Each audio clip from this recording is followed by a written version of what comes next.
Hi guys! Alam nyo ba na nanonood ako lagi ng mga tutorial ng iba? Ngayon guys, alam nyo ba na paulit-ulit na lang sinasabi na bawal daw sabihin ang ganitong salita, munggo. Bawal daw yun. Bawal din sa caption. Eto ginawa ko rin dati pero paulit-ulit na lang sinasabi nila na bawal daw yun. Pero ako na nagsasabi sa inyo na hindi po bawal.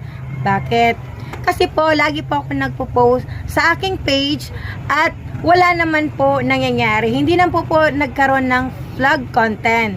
So guys, huwag kayong maniwala sa sabi-sabi. Minsan gawin nyo rin. Minsan magtanong din kayo kay Nita kung ano ba yung bawal o ano ba yung totoo.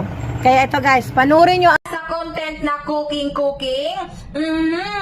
Lalo na kung mahilig tayo magluto, syempre, eto na yung chance natin na ipakita sa buong mundo na marunong kang magluto at masarap ito. Syempre, i-upload mo ito sa iyong reels, i-upload mo ito sa iyong page para makita naman ng kapitbahay mo na masarap lagi ulam mo. O, diba? Kare. So, eto nga, diba mahilig tayong magluto? So, ang iba hindi naman mahilig magluto, pero meron namang may talent talaga na magagaling magluto. So, ang ginagawa nila is ina-upload nila dito sa Facebook o kaya ina-upload nila dito sa Reels. Ang kaso, kasi hindi mo alam na ito ay bawal banggitin. Bawal banggitin pero pwedeng lutuin. Oo, wag mo na lang siyang pangalanan pag ito ay yung niluluto. Dahil niluluto ito tuwing Biyernes. Alam mo ba kung ano ito? Ito, ayan, tuwing Biyernes, di ba? Niluluto yan, pero yan ay pag binanggit mo yan is bawal po yan. Merong nagkaroon ng palo kay Miss dahil diyan binanggit niya yan. So, dapat pagka niluto mo yan, itiko mo na lang yang iyong bibig. Para hindi tayo mapalo ni Miss, diba? Sobrang dami niyang bawal, kaya kung ano man yung nalalaman nating bawal, dapat tayo ay sumunod. Pwede yang lutuin, pero wag mo nang banggitin kung anong pangalan. Yan ay tuwing Biyernes niluluto. O, alam mo na kung tuwing Biyernes, alam mo na kung ano yan. O, di ba lagi natin niluluto yan tuwing Biyernes? O, pag bibili ka sa labas ng pagkain tuwing Biyernes, meron yan. O, di ba ang iba nagtatanong, bakit tuwing Biyernes lang yan niluluto? O, pero yung iba hindi naman Biyernes niluluto yan. So, masarap nga, di ba ito? So, favorite ng lahat ito kainin kahit igigisa lang.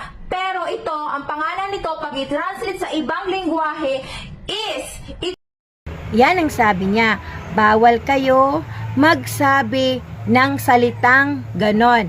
Bawal din kayo mag-comment ng ganon.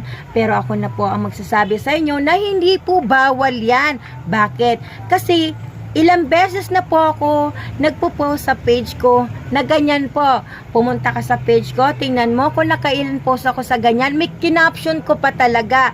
Bawal din daw mag-comment. Lahat ng tao doon ay nagko-comment sila. Bakit marami nagko-comment dito sa akin nung nagsabi ako na hindi po bawal dito sa Katie Vlogs.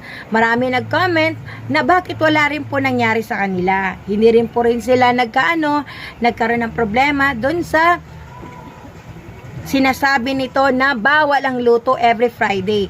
Yes po.